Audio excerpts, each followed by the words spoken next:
Charlotte Osei walked into the glass tower of Quan Industries on a Tuesday morning like she owned every floor of it. She did not. But nobody told her face that. Her heels hit the marble floor with the kind of quiet confidence that makes people stop mid-conversation and look up. She was 31 years old, had 2 master's degrees, and had turned around 3 failing corporate departments before most people her age had figured out how to write a proper email. She was not looking for trouble. But trouble, as it turned out, was waiting for her on the 42nd floor. The receptionist at the front desk looked up when Charlotte approached. The woman's eyes did a full sweep from Charlotte's natural hair, pinned up in a structured bun, to her tailored burgundy blazer, to the leather portfolio tucked under her arm. It was the kind of look that was dressed up as professionalism, but was actually something else entirely. Charlotte had seen that look before. Many times. She smiled anyway. Not a small, apologetic smile. A full one. The kind that says, I see exactly what you are doing and it does not move me 1 inch. Charlotte Osei, she said, her voice smooth and direct. I have a 9 o'clock with Mr. Park in HR. The receptionist typed slowly. You are the new operations director. That is correct. Another pause.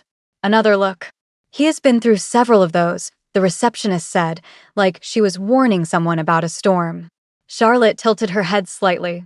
Is that right? It was not a question. Charlotte clips her visitor badge to her blazer and walks toward the elevator without waiting to be escorted. The elevator doors opened on the 42nd floor, and Charlotte stepped out into organized chaos. Assistants were rushing in every direction. Someone was crying quietly near the copy room.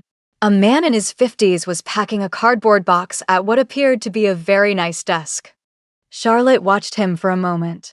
He caught her eye, shook his head slowly, and went back to packing. A young assistant with wide, tired eyes materialized at Charlotte's elbow. Ms. Osei, I am Priya. I will be supporting you. Please follow me. She leaned in slightly. And whatever you do, do not be late to his morning briefing. What time is it? 8:57. Where is the conference room? Down the hall, second left, but Charlotte was already walking. The room was already full. 6 people sitting stiffly around a long table, all of them staring at the door like they were expecting an explosion. And at the head of the table, standing with his back to the room, looking out at the Chicago skyline through floor-to-ceiling glass. Dong-hyun Kwon. He was 34 years old. The only son of Chairman Kwon Byung-soo, the man who had built Kwon Industries from a small import company into a $2 billion logistics conglomerate operating across North America and Southeast Asia. Dong-hyun had spent 7 years in Seoul running the Asian operations before his father relocated him to the Chicago headquarters 18 months ago. In those 18 months, he had gone through 4 operations directors, 2 chief of staffs, and 1 entire legal team. He did not turn around when Charlotte walked in. You are the new operations director, he said. His English was precise and clean, shaped by years of international education, each word placed like it had been chosen specifically and deliberately. I am, Charlotte said, pulling out a chair and sitting down. Now he turned around. Dong-hyun Kwon was not what people expected when they imagined an arrogant heir. He was not flashy. No expensive watch on display, no designer logo visible anywhere. He wore a dark, perfectly fitted suit and an expression that had been engineered over years to reveal absolutely nothing. He was sharp-featured, cold-eyed, and had the kind of stillness that powerful people develop when they have learned that raising their voice is less effective than lowering it. He looked at Charlotte for exactly 3 seconds. You have no logistics background, he said. I have an operations background, Charlotte replied, which is what the role requires. I disagree. I know. I read your notes on the last 3 candidates you rejected. Your objections were about methodology, not industry knowledge. I have already started reviewing your Q3 distribution bottlenecks. You are losing 11% efficiency between the Memphis hub and your Eastern Corridor partners. That is not a logistics problem. That is a communication and systems problem, which is exactly what I fix. The room was very quiet. Dong-hyun pulled out his chair and sat down slowly, his eyes never leaving her face. We will see, he said. The first week was a battle. Not a loud one. Dong-hyun Kwon did not do loud. His version of opposition was systematic and cold. He rejected her first 3 process proposals without explanation, simply returning them to her desk with a single handwritten word on each page: insufficient. Charlotte read each one, rewrote them, sent them back. He rejected those too. Priya found Charlotte in her office at 11 at night on a Thursday, still at her desk, 3 coffee cups lined up like soldiers, data spreadsheets covering every surface. "You should go home," Priya said quietly. "I will," Charlotte said, without looking up. "After I figure out why he keeps rejecting proposals that are objectively sound." Priya hesitated. Then she sat down in the chair across from Charlotte's desk. "Can I say something?" "Go ahead." "The last director before you was brilliant too. MBA from Wharton." "She lasted 6 weeks." Priya folded her hands in her lap. He did not fire her because she was not smart enough. He fired her because she kept trying to make him like her. She kept softening her proposals to make them more palatable to him. And he lost respect for her. Charlotte finally looked up. "What are you telling me?" "I am telling you that you stopped softening your proposals after day 2, Priya said. "And I think that is why he has not fired you yet." She went home that night. But she also rewrote the proposal one more time. Not softer. Sharper. More direct. She cut out every single qualifier, every gentle suggestion, every hedge. She presented the data raw, and she made her recommendation like it was not a recommendation at all. Like it was simply the obvious next step that any rational person could see. She placed it on his desk at 7 the next morning before he arrived. At 9, he walked past her office without stopping and said, through the open door, without looking at her, "The Memphis proposal. Move forward with phase 1. Charlotte did not smile until he was gone. By week 3, something had shifted. It was not warm. It was not friendly. But it was something. Donghyun had started appearing in the doorway of her office. Not to speak at first. He would stand there for a moment, glance at the board she had covered in workflow diagrams and operational maps, and then leave. It happened 3 times before he finally came inside and stood in front of the board with his hands clasped behind his back, studying it the way a general studies a map before a campaign. "You color code by risk level," he said. "Red is critical. Orange is developing. Yellow is monitored." Charlotte stood beside him. Most directors code by department. But departments do not fail in isolation. Risk does not respect organizational charts. A long pause. "No," he said. "It does not." He left without another word. But the next morning, there was a new data set on her desk. Supply chain forecasts that she had not had access to before. Internal numbers that no operations director at her level had been given in the 18 months since he had taken over. He had given her access without being asked. Charlotte stared at that file for a long moment. It was Priya who told her. Casually, the way devastating information is sometimes delivered. They were eating lunch at Charlotte's desk when Priya mentioned it like it was common knowledge, like surely Charlotte already knew. "His father is flying in from Seoul next month," Priya said. "Chairman Kwon. He comes every quarter to review the North American operation." She paused. "Last time he came, he brought a woman with him. Seo Yan. Her family owns a major shipping company in Busan. They have been associated for years. The chairman approves strongly." Charlotte looked up slowly. "Associated how?" Priya met her eyes. "The kind of associated that comes with an expected announcement." She looked down at her food. "I am not saying it is confirmed. But the staff talk. And what the staff say is that the chairman did not send Donghyun to Chicago to just run a company. He sent him here to prove himself worthy of taking over the entire Kwon Group. And part of that includes consolidating the right alliances." Charlotte set down her fork. "That is not my business," she said. "No," Priya agreed quietly. "It is not." But something had changed in the air between them. And they both knew it. The moment that changed everything happened on a Wednesday afternoon. Charlotte was in the middle of a conference call with the Memphis hub managers when Donghyun walked into her office, which he had never done while she was on a call. She held up one finger without breaking her sentence. He stopped. He waited. She finished the call, restructured the hub manager's entire reporting chain in real time, and resolved in 20 minutes a dispute that had been sitting in the operations log for 6 weeks. When she finally hung up, she turned to him. "You waited," she said. It came out with a slight edge of surprise. He looked at her for a moment. "You were in the middle of something important."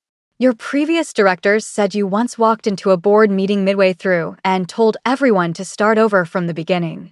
Something moved behind his eyes. Not quite amusement, but close to it. They were going in the wrong direction. And I was not. He held her gaze. No, you are not. He had come to tell her that the chairman's visit had been moved up 3 weeks instead of 5, and that the chairman would want a full operational review presented in English and Korean summary documents. I can have the English documents ready in 10 days, Charlotte said. I need them in 7. Then I need the full access to the international supply chain data, not just North America. A pause. He studied her. That data does not leave this floor. Then I will work on this floor. She held his eyes. 7 days. But I need everything. Another pause. Longer this time. You will have it by end of day, he said. He left. Charlotte breathed out slowly. The 7 days were brutal. Charlotte barely left the building. She had a go bag in her office with a change of clothes and a toothbrush, which Priya had started silently restocking without being asked. The 42nd floor became her entire world. Numbers, projections, risk matrices, partner agreements written in language designed to obscure rather than clarify. And Dong-hyun stayed too. Not because she asked. Not because it was required. He simply did not leave. He worked from the conference room adjacent to her office, and occasionally he would appear in her doorway with a tablet showing a data point she had flagged, and they would go back and forth, fast and precise, building the report piece by piece like two people who had been doing this together for years. On the 5th night, at close to midnight, Priya quietly brought dinner and left it outside both office doors without a word. Charlotte found Dong-hyun in the hallway at the same moment, both of them standing outside their respective doors holding takeout containers. The floor was empty. The city lights pressed against the glass all around them. For a strange, suspended moment, neither of them was a CEO heir or an operations director. They were just two very tired people standing in a quiet building at midnight. You should rest, he said. Not unkindly. You are still here, she pointed out. This is my company. And this is my report. He looked at her for a long moment. Then he sat down on the floor right there in the hallway, leaned back against the wall, and opened his takeout container. Charlotte stared at him.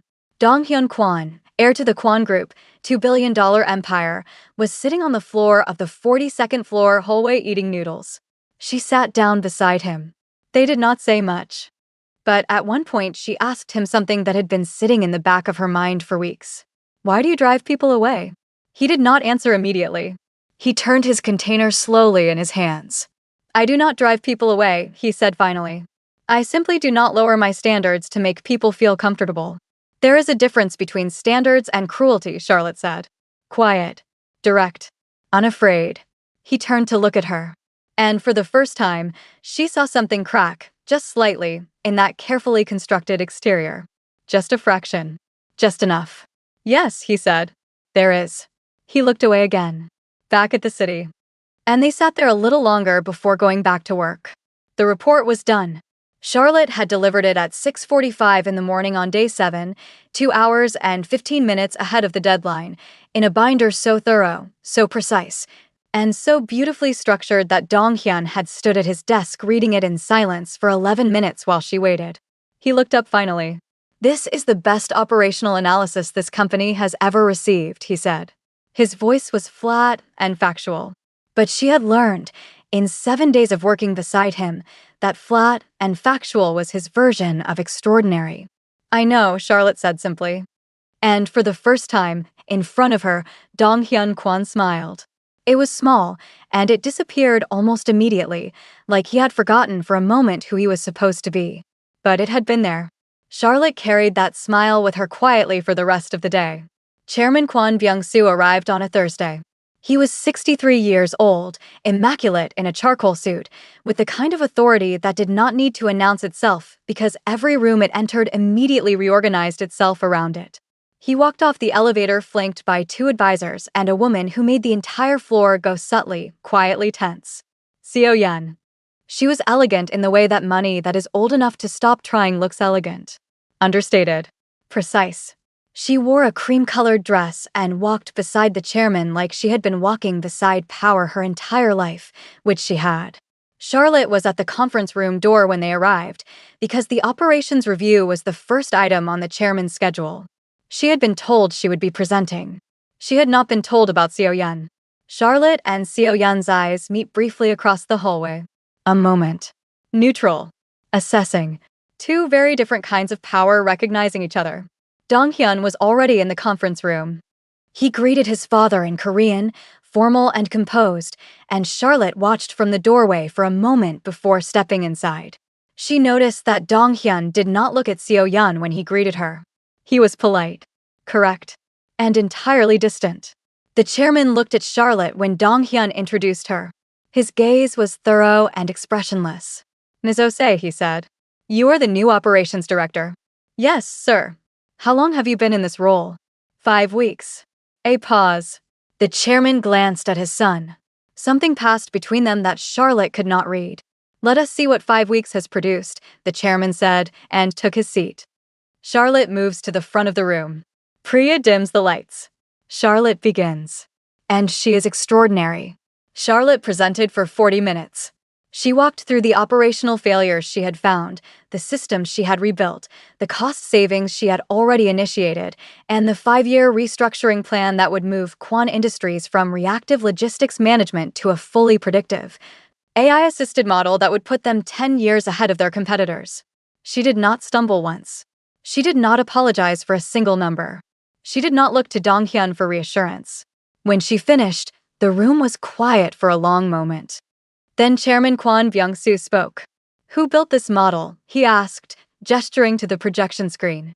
"I did," Charlotte said. "Alone."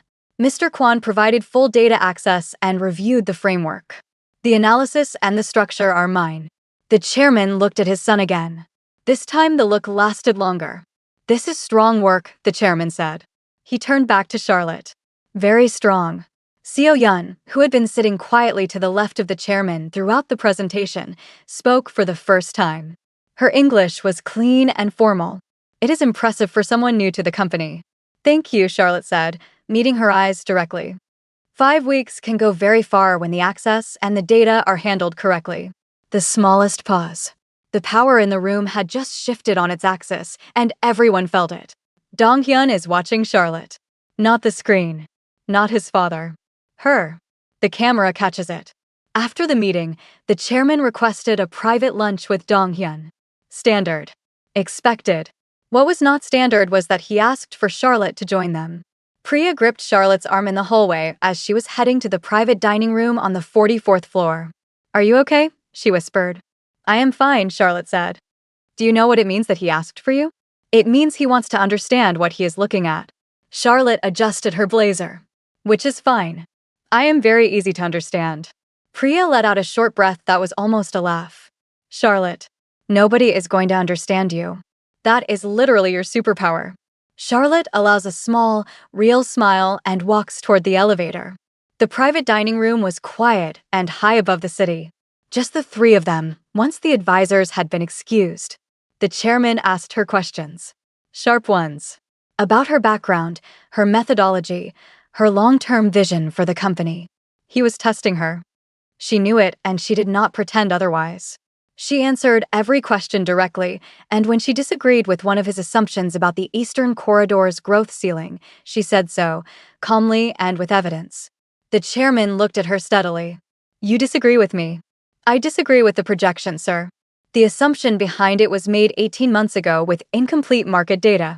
The data has changed." A long pause. "Show me," he said. She pulled out her tablet. She showed him. When it was over, the chairman sat back in his chair and looked at his son. "Where did you find her?" "She found us," Dong Hyun said. And there was something in his voice when he said it. Something quiet and careful that the chairman heard, because the chairman's eyes moved between them, slowly, once, and then he looked out at the city and said nothing more. Charlotte excuses herself after lunch. In the elevator down, she stands very still, looking straight ahead, holding herself together. Because she had felt it too. What Dong Hyun's voice had held when he said those words. And she did not know what to do with it. She did not know if she was allowed to do anything with it. It was Seo Yun who came to find her. That evening, after the chairman's team had retired to their hotel and the floor had mostly emptied, Charlotte was still at her desk when there was a knock on her open office door. She looked up to find Seo Yun standing there, still immaculate, still entirely composed. Charlotte stood slowly. "Miss Seo," she said. "May I sit?" Charlotte gestured to the chair across from her desk. They looked at each other for a moment. "You are in love with him," Seo Yun said. The words landed like something dropped from a great height. Charlotte did not flinch. "I do not know what you think you have observed." "I have observed nothing," Seo Yun said, very quietly. "That is the point. You are both very good at revealing nothing. But I have known Dong Hyun for 9 years. And I have never seen him wait for anyone. Not once. He waited for you. In the conference room. When you were on your call." She paused. "He told me about it." Charlotte was very still. "Why are you telling me this?" Charlotte asked. "Because I want you to understand something that the gossip and the staff rumors will not tell you correctly." She looked at Charlotte steadily. "Dong Hyun and I are not in love. We have never been in love. Our families have a long business relationship and our fathers have had expectations. But Dong Hyun has never agreed. He has never confirmed anything. He has simply not disagreed because disagreeing with his father in a public way is not something he does." Charlotte stared at her. "I am not your competition," Seo Yun said simply. "I wanted you to know that. Because what you are doing for this company is real, and what I see when he looks at you is also real. And you deserve to have accurate information." She stood up. "The chairman already sees it," she added at the door. "He is not as opposed as you might think. He is a businessman above everything else. And you just showed him something today that impressed him more than any alliance ever has." She left. Charlotte sits back down slowly. She presses her hands flat on the desk. She stares at nothing. The camera holds on her face for a long moment. The audience can see everything she is feeling, and she is not saying a single word of it. She found Dong Hyun on the rooftop terrace. He was standing at the railing, jacket off, looking at the city the way she had learned he did when something was working inside him that he had not figured out how to express yet. She came to stand beside him, and for a moment they just looked at the lights below. "Your father is going to ask you to move back to Seoul," she said. "After the review. The numbers are good enough that he will want you running the full group." Dong Hyun was quiet. "Yes. Are you going?" A long pause. "I do not know," he said. She turned to look at him. He turned to look at her. And there it was, all of it, in the space between them. All the things that a man like him did not know how to say, and a woman like her had been too careful to let herself feel. "You drive people away," she said softly. "You know that." "I know," he said. "You did not drive me away." "No," he said. "I did not." His jaw was tight. Something in him was working very hard, the way it always was, the way he had been built to keep everything contained and correct and controlled. And then he said, very quietly, "I did not want to." The city hums below them. The wind moves. Neither of them looks away. Charlotte felt something open in her chest that she had kept very firmly closed for 5 weeks. Something that had nothing to do with operational reports and everything to do with the way this man had sat on the floor of a hallway at midnight and waited for her to finish a phone call and given her access to data that no one else had been trusted with. "I am not going to make this easy for you," she said. And she was not talking about work. "I know," he said. And neither was he. "I do not do anything halfway," she said. "I noticed that," he said. "On day 1. The smallest, realest moment. No grand gesture. Just 2 people standing at a railing telling each other the truth for the first time." The chairman called Dong Hyun into his suite at 9 o'clock that evening. Charlotte did not know what was said in that room. She would not find out until the next morning, when Priya came to her office with wide eyes and a look on her face that meant something big had happened. "He is staying," Priya said. Charlotte looked up from her desk. "The chairman announced this morning that Dong Hyun will remain as CEO of North American operations for the next 3 years minimum. They are expanding. 3 new distribution hubs. A full technology division." Priya paused. "And he asked the chairman to approve a new contract." Charlotte set down her pen. "For who?" Priya looked at her.